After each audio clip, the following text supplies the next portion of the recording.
Hi, good evening, and welcome to UPSC with VAR. This is our first session, and I'm excited to have you here. So, today we are launching a special series where we will be analyzing Hindu newspaper every day. So, for today, we are going to analyze the 10th December paper. So, firstly, we will start by seeing the RBI governor's role. We'll briefly touch upon what an RBI governor does and the appointment process, etc. And next is we are going to see the food insecurity and energy process. How are they critical and how are they interlinked? Okay, and then right to disconnect. Like in today's corporate worlds, how work-life balance is important and stuff we're going to see. And next is antibiotics for livestock. So we will see how it impacts animals and the potential risks for humans. Okay, so the first one is just a glance, and the next three are the editorials. So, yes, let's dive in and bring today's news to life with more focus and clarity. The new RBI governor. So let's start with an important update. Mr. Sanjay Malhotra has been appointed as the 26th RBI governor. So the position of RBI role of RBI governor is a chief executive officer who maintains the monetary policies. He foresees the Indian banking system and makes sure there's a smooth functioning of it. He also makes sure there's a financial stability both domestically and internationally, and also some critical issues like inflation or promoting economic growth and etc. is seen. So for the appointment criteria, there's no particular criteria as such, but a person with high experience in administration and finance is generally taken into consideration. So, you know, for an interesting fact, Mr. Sanjay Malhotra is 1990 IAS batch. So, this is a notable achievement for all the aspirants dreaming of such high level roles. Okay, so the next we are going to dive into editorials right now. The first editorial we're going to see is Energy Poverty and Food Insecurity, which is a part of GS3. Before going into the editorial directly, we will glance few topics so that you can better understand what it is. Firstly, what's food insecurity? So, insecurity is a condition of not having access to sufficient food. It can be of different reasons. It can be due to poverty, so lack of financial resources to purchase food, and then unemployment. So, losing a job impacts the ability to have food, right? So, that's how it is. Or non available situations like drought, supply chain disruptions, etc. And then what's energy poverty? Energy poverty is something where a household is unable to access the energy needs for basic needs. That is, if a family lacks access to LPG, so they may rely on traditional fuels like kerosene or wood, firewood for cooking. So this can lead to health issues like respiratory problems, etc., and then environmental issues like air pollution, and then electricity. So without electricity, children cannot study at night and households cannot maintain a sustainable lifestyle. Next, what's a global stability? So global stability is something where the economic, social and environmental harmony together maintains the stability. In short, economic stability means we have proper financial security and access to jobs. That is, we have proper amount in our bank accounts, or we have easy access to jobs, like that. And coming to social stability, we are accessible to food, healthcare and education, which supports our social well-being. And coming to environmental stability, so when we use the resources responsibly without degrading the environment and make sure we are giving them to the future generations, is environmental stability. If any of these is disrupted, there will be instability and then conflicts and then migration or poverty, again leading to food insecurity. This all continues. This is a cycle. Okay. Next, what's biofuels? Biofuels are nothing but fuels that are made from plants and animals. Like example is ethanol, where it can be made by corn or sugarcane, and then biodiesel, vegetable oils or animal fats. Why did we read all these four topics beforehand? Is these terms have been used in the article, so it would be easier for us when we see the article at a stretch. Okay, so coming to the first column of the article, so there's a report from the World Bank which states that uh, okay, there's a report from World Bank. The report name is Climate and Development. So in this, it addresses that food insecurity, that is, uh, we do not get food, and energy poverty, that is, we do not have proper energy for our basic needs. Tackling these two will achieve the global stability. Okay, but if you tackle them individually, there will be limited success. So the report claims that these issues cannot be tackled sufficient independently no longer. That is, we should tackle them together in order to understand our in order to gain our global stability. Okay, I'll give you a nice example of interdependence. So here it is affordable energy leading to farming efficiency and greater food production. Let me explain you. How is food dependent on energy? So for why energy? So for irrigation, we require electricity for pumps and other systems. And again for transportation, we require fuel and energy. So because of all this, we have efficient farming. Okay. So affordable energy makes us more productive and sustainable. While energy systems are accessible, farming becomes more productive, and greater food production will be there. Okay, but there are again strains on food production. So climate change, like extreme weather events, droughts, landslide, cloud bursts, so they disrupt the climate change. And coming to and there are population growth, increased food demand, excessive pesticide use to meet them, and then emerging threats, that is new viruses, bacteria, and everything actually strains the food production. Coming to the strains on energy system, so geopolitical tensions, so conflicts or disputes between countries often lead to stopping of, or not stopping completely, but there'll be few restrictions on the global export. Okay, and then use of outdated infrastructure.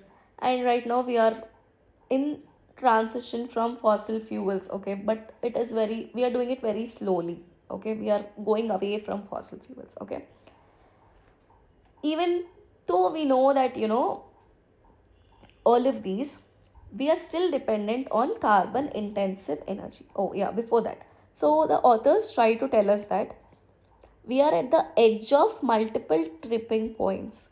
So multiple tripping points here, in the sense it is, after this, any small mistake would also give irreparable you know irreparable losses for us, or else irreversible losses. So do you still think you know addressing insecurity and energy poverty separately would give you a sustainable living? No. So that is what the authors are trying to tell. Even though we know all of this, we are still dependent on carbon intensive energy. Why? We know that there are advancements in renewable energies, but still, why? See, agriculture is using 70% of global freshwater resources, but still it is giving 20% of global, greenhouse gas emissions. Why? Due to mechanizations, that is, the machines used in farming uses fuel and energy. For irrigation, electricity is used for pumping water, and for transportation, we need fuels, etc. Okay, so finally, it leads to environmental degradation again. Next, energy and price shocks.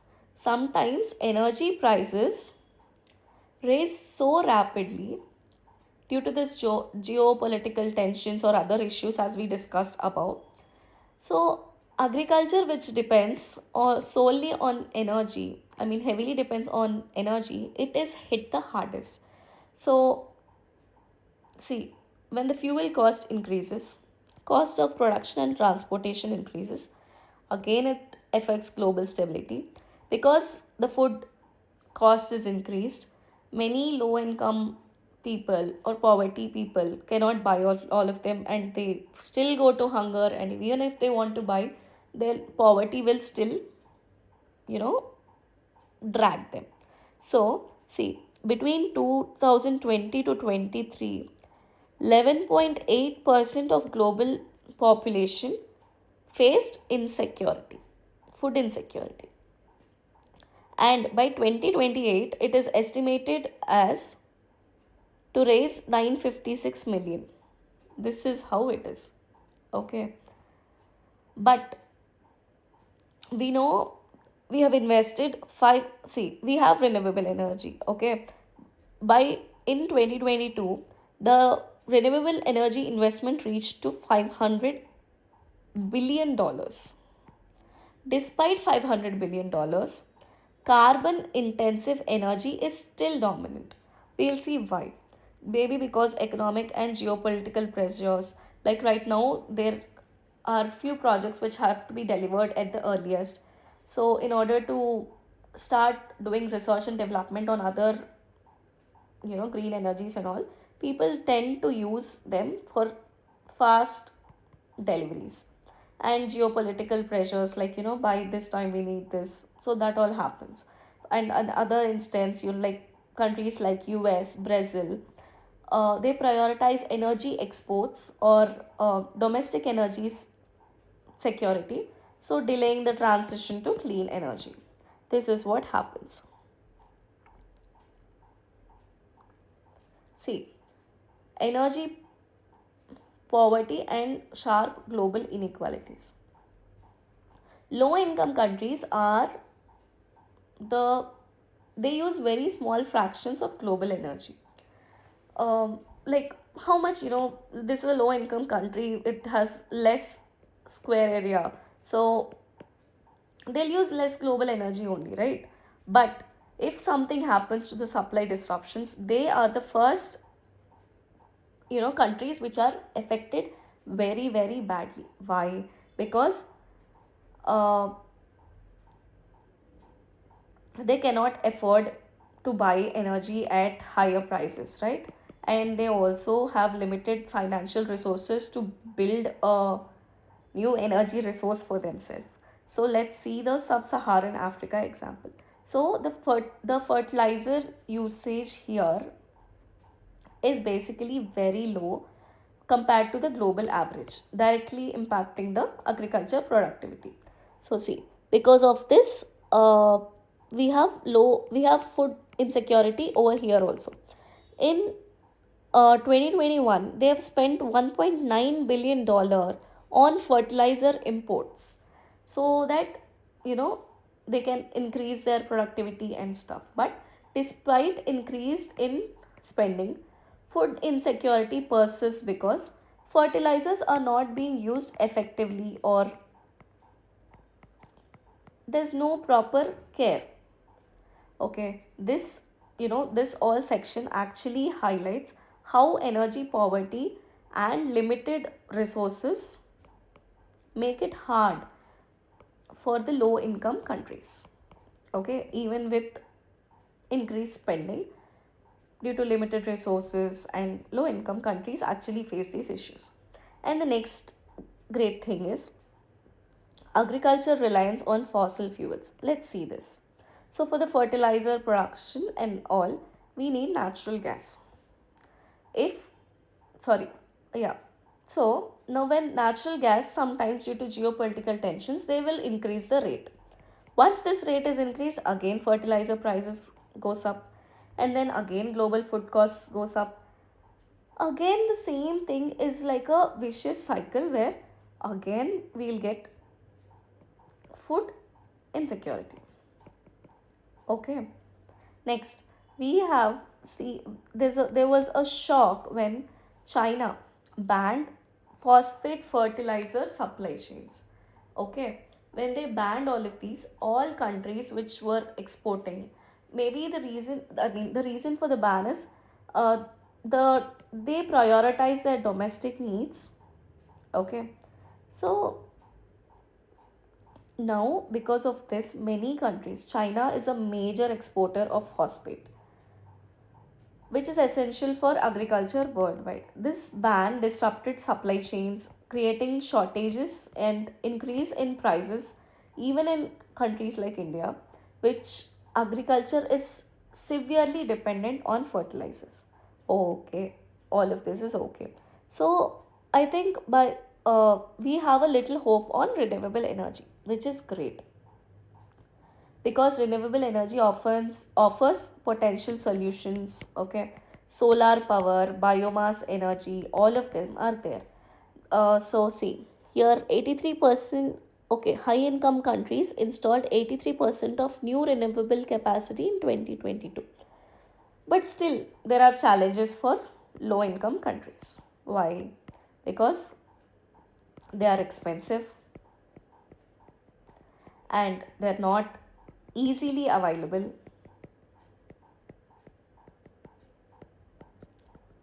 Okay, so again, renewable energy is also a short right now. Next, demand on agriculture. Right now, there's a demand of agriculture in two basic types. One, the food insecurity has to be cleared, and now we also want agriculture production to give us biofuels. So, do you really think, see, our population faces hunger by 12% even now? Okay, 12% our population faces hunger even now. But still, we want a dual role of agriculture. Do you think this is sustainable? We'll see. So, there's a food security outlook where it gave us some information. So, for the basic calorie requirement in the world, we require for uh, poverty people, $90 billion is required. For malnutrition, for women and children, we require $11 billion. So, transforming global food systems, we would require 300 to 400 billion. This is all annually. Okay, we require all of these. But in some low income countries, the food insecurity, in order to cure this food insecurity only, 90% of their GDP is used here. Okay, so it is important that we address it as soon as possible. So we'll give you an example. African example is given here, which is super. So many of the mineral wealth, Africa's mineral wealth is essential for renewable technologies. But why is Africa still poor? Because the extraction of minerals from there is done by foreign companies. Therefore, they benefiting themselves and the local communities are still going into poverty. Okay, what's the way forward? So, we should make sure that clean energy solutions are available to everyone, even the low income countries. They should not be left behind. That is, inclusive growth is necessary.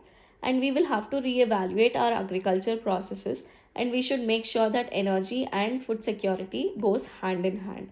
And we have to act very quickly because the longer we delay, the more effects we are going to have, the worse the problems. Okay, and now we should have a shift in the perspective that same again, how food, energy, sustainability, all of them together, and we should make sure that all of them are applied in our policies so that we help our future generations. Okay, the second article we are going to see is right to disconnect. Why this article is given? Recently there's an employee which who died, okay, in September due to work pressure. So this article actually highlights the severe impact of long working hours and high stress in many industries. According to an ADP research, 49% of Indian workers said that workplace stress negatively impact their mental health. You know, it is like People, after, even before COVID, they used to have these stress and all, but after COVID it increased a lot due to work from home. It is like they're leaving their offices, but they're not leaving their work. Even in home they're working. Employers are expecting them to work every day, even day and night. Okay, whenever they want, they'll call, they'll make sure the work is done. This is how it's going on. So the article talks about various countries having the laws to disconnect. So in Spain, so right to disconnect law is there, where after work they do not need to answer the work mails or messages. This helps in work life balance and prevent burnout. Even in Australia also, Fair Work Act, what it does is, like after work hours, there's no, the employees don't need to work from I mean, whenever they employer want, people does not need to work. Even in France it is the same, the Portugal, Ireland, all of them have laws. So now let's see whether India has any of these laws, or are we implementing any of them. So India does not have specific laws, okay, but our Constitution of India and DPSPs provide a framework to have a safe environment for working. So according to Article 38, state to promote the welfare of people. So well-being of workers can be seen aligning with the principle that workers should have proper life balance. And next, state to directed policies towards strength and health care of workers. So, in order to avoid unhealthy work conditions, contributing to a healthier and more productive workforce. So, coming to the judgments, there's Vishaka versus State of Rajasthan. So, just a second. Vishaka versus State of Rajasthan. So, what happened here is this addressed the sexual harassment in the workplace and also got Vishaka guidelines. So, it states the measures of sexual harassment and safe working environment. And the next case is with Ravindra Kumar and Union of India, okay, in 2021.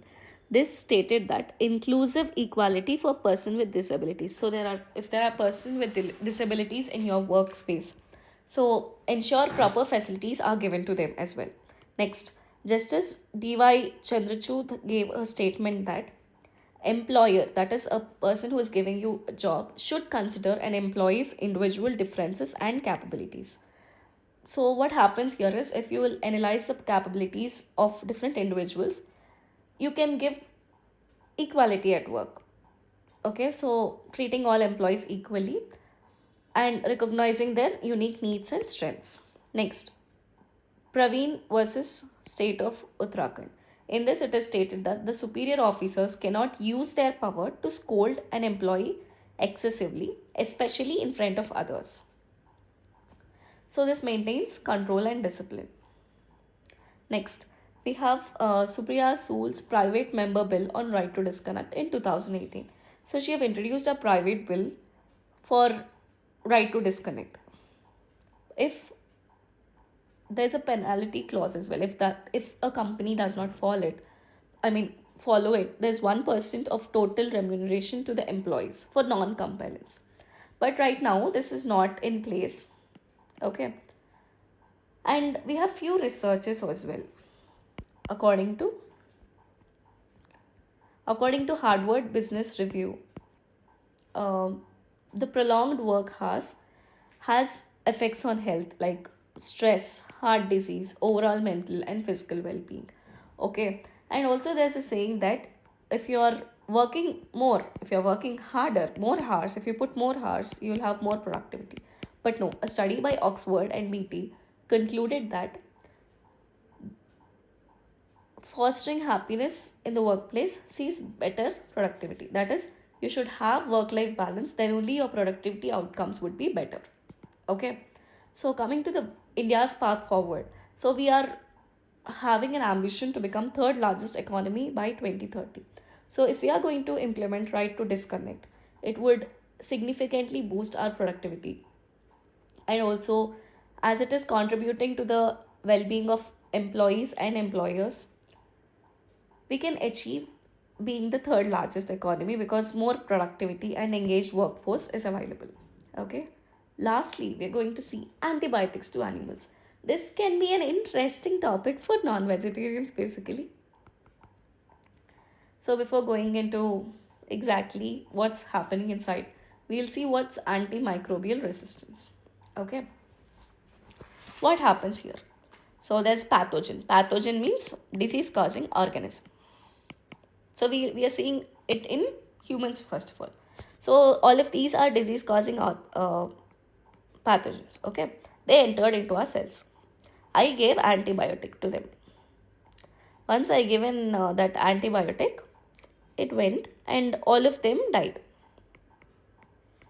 But two pathogens which were very resistive, they are very healthy. Okay, they got resistance from them. Okay, now what they did is they started replicating, that is they are transferring their genes through vertical transfer or horizontal transfer. They are giving more resistant pathogens. Main cause of this is, see, there's a course prescribe, increase in antibiotic usage will cause these pathogens to be more resistant, or else, see, if a doctor prescribes you a medicine for 10 days, 20 tablets. We people, we know, right? Within 5 days, we start feeling better and we will say, oh, no, no, we will not use this antibiotics. It is not good for health. That's it. These few little good pathogens will get habituated to those antibiotics and they'll become resistant. So, next time when you have the same problem, this 10 tablets, this 20 tablets won't do anything for you. It will be 40 tablets. So, when these pathogens are becoming resistant, it is you who are going to take more antibiotics, which in fact has many side effects, as you know. Like maybe, yeah, you'll have many side effects. You don't go into deeply, but this is what an antimicrobial resistance is. Okay, now let's dive into it. So, we know that antibiotics saved millions of lives, okay, but we are becoming resistant to antibiotics. But when we think of antibiotics, no, we only think that humans have antibiotics. But researchers in 2010 said that 70% of the antibiotics globally were given to farm animals only.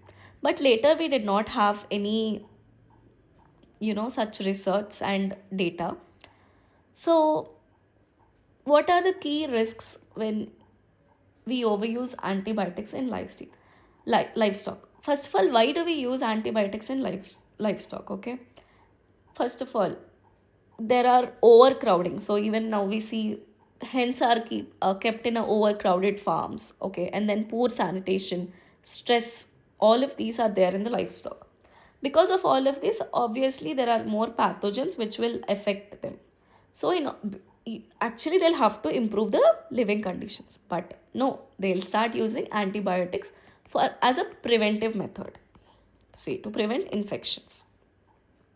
And next, once these animals become antibiotic resistant, because animals also have pathogens or bacteria which become antibiotic resistant, and we will have them, and then it leads to crossover diseases. So this is mainly given here. Okay, why there are key challenges in addressing it is there's no proper data by any of the countries right now. Okay, firstly, let's see the chart here. Antibiotic given to livestock is measured in milligram per kg. So, when seeing here, chicken is using 35 milligram per kg. Cattle is for chicken is having 35 milligram. Cattle is having 60. Pig is having 173. Sheep is having 243. Okay, but see, when you see the sizes of them, no, cattle is more bigger than hen. So cattle should have more antibiotics, no? But this is not the case here because see, hen after its birth in 40 to 50 days it gets its normal weight. okay, slaughter weight. Then, due to its low living days, the hen actually has less antibiotics. Coming to pig, it is actually given slaughtered at 5 to 6 months. So it is consuming more and more antibiotics. But exact amount of antibiotics may vary to country to country. Here, another thing which I forgot to tell you is why it is used recently, even for weight increase, weight growth of these livestock. So in order to get more profits, people are injecting few things, few antibiotics, so that they grow faster. Okay, next, coming to 190 countries have been and this is global average of 2020, where 190 countries have participated in the antibiotic for livestock. When we see uh, China, Thailand, all of them are having more than 200 grams, okay, 200 milligrams, sorry, and India is having 114 milligrams. Coming to Africa, it's less than 50, and coming to Norway, it's better, it's like less than 10. Okay, India is ranked 30 out of 190 countries. Like, why there's a change in antibiotics? First of all, affordability and availability. So coming to countries like Africa, people are not in the stage to buy more antibiotics, and they are even not available also. And in countries like Europe, there are proper regulations, okay, so that they should not use antibiotic for animal feed or else the livestock. So the proper regulations made Europe a lesser consumer of antibiotics for livestock. Next, the most popular livestock, that is in Thailand and China, pork is being the most popular livestock. So more and more antibiotics are used there because its lifetime is 5 to 6 months and it consumes approximately 173 milligrams.